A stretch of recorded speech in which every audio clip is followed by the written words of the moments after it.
I want to thank you so much, dear Katri, for joining us. It's really a pleasure to talk to you. I am in Verona, which is in the northern part of Italy. Why don't we start with a little presentation of yourself? Tell us something for people that are probably see you for the first time.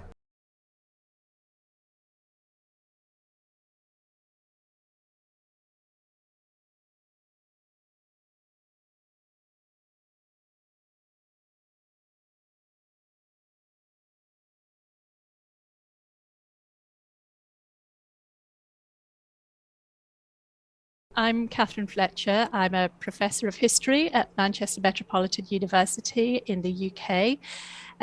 I have been to Verona actually, not for quite some time, but I do a lot of research on Italian history, particularly the period of the Italian Renaissance. And so I travel to Italy a lot for archive research, to study the past, to see all the historic buildings. And of course, when I'm doing this, I think I'm at work, but my friends think I'm on holiday because they always see over here in the UK, people think of going to Italy. That's something you do for a holiday, take a break. And I'm like, no, I'm working. I am in the archive 9 to 5, doing that archive study, trying to find out all these details of the past. But yeah, they never quite believe me. So it means that you are using one bird to kill two, one stone to kill two birds now. Yeah, exactly. And I think, doing history is great fun, but it takes, a lot of sitting around, a lot of chasing after little details that, you might, that might not prove very fruitful in the end. But when it works and you find something that's really exciting, it's absolutely fantastic feeling. That's interesting. I remember the other day I was talking to a professor of history in Nigeria. In fact, we did a lot on this particular topic on history, the importance of history, and it was really very interesting at the end of the day because I was trying to understand why do we even have to study history. Looking at Nigeria, for example, where the history had to be removed from our curriculum, something that it sort of make me want to vomit. I don't know how they could ever do a thing like that. But anyway, now let's come back to you, dear Katri. Tell me a little bit about yourself growing up. I want to understand who was this little Katri that was growing up as a girl. Yeah, tell us. Oh, well, I was born in Birkenhead, which is in the northwest of England, actually not very far from where I live now. But we moved up to Scotland when I was 9.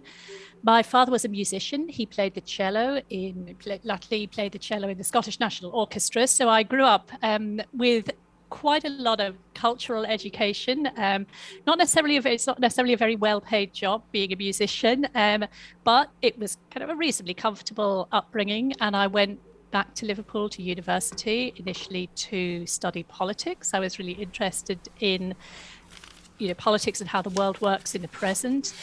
And for a little while after that, I was quite involved in politics myself. I worked in the media for a little while for the BBC, but eventually I kind of got to a point where I wanted a slightly slower pace of life than constantly working in 24-hour news where you're just kind of reporting one thing after another after another. And I had got interested in history, partly after a trip to Italy. I went to Florence. That was back in 1999, I think, so quite a long time ago now. And I was Actually. very intrigued. And so I took an evening class in London, just about the history of that period, and I went on from there and gradually made it my career.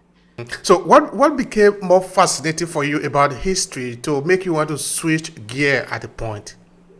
I think it was just a sense that where I was working at that point, we were talking about, things that were happening very much in the present day, whether that was, the war in Iraq that there was around then, kind of course, like 9/11 happened when I was in, when I was working in that job. There was, a lot of things going on, but we tend to take a very, very short-term view of it. And I always thought, you can perhaps learn more by paying attention to, not just the medium-term history, but also to the very much longer-term history. And I was just thinking to myself, like, perhaps this would be something that would be interesting to explore more for myself. And I really enjoyed doing it, and I really enjoyed learning more. And I was always I quite enjoyed education and teaching and learning and finding more things out, and just generally being curious about the world.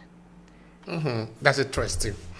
All right. Now, you've been to Italy a number of times. Of course, Italy is very important in Europe and in the West, as it were, for relevance in terms of history, culture, and in many things. So, if this is where you get what they call the spark in Italy, it's called the scintilla, where you spark about, where you begin to have more interest about history. So, they make a lot of sense that we are talking about a person from Italy today, which is Alessandro de Medici, which is whom you have written a book about. So, give me a background of this story that you have worked on. So yeah, I first came across Alessandro actually when I was writing a previous book. I was writing about the divorce of King Henry VIII of England, and this very, very famous event in English history. Henry VIII gets divorced from his first wife, Catherine of Aragon, but in order to do that, he has to break from the church in Rome, the Catholic Church, because the Pope refuses him this divorce. And I wrote a book about that. And I was intrigued by the reasons that the Pope was refusing Henry his divorce. Why was he doing that? Well, it's a number of things, but one of them is that he's really, really keen to get his family, the Medici, back into power in Florence.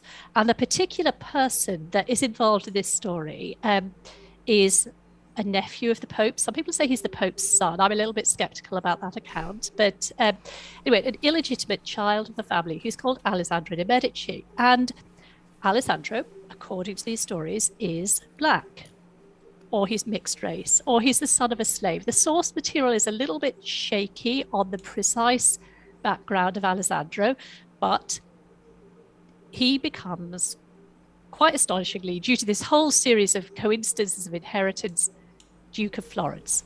He's born in 1512. He is Duke by 1532, so really, really young, only around the age of 20. And then he is murdered 5 years later. So it's this incredibly dramatic life story of an astonishing rise to power from being somebody who essentially doesn't even appear in the historical records when he is first born. We don't know anything about his very, very early childhood, and yet rises to rule one of the 5 major states of Italy at that time. And I was just very, very fascinated to learn more about this story. So when I was talking to my agent, my publisher, about what I might write next after the Henry VIII book, they were very, very keen on this idea that perhaps I should write about Alessandro.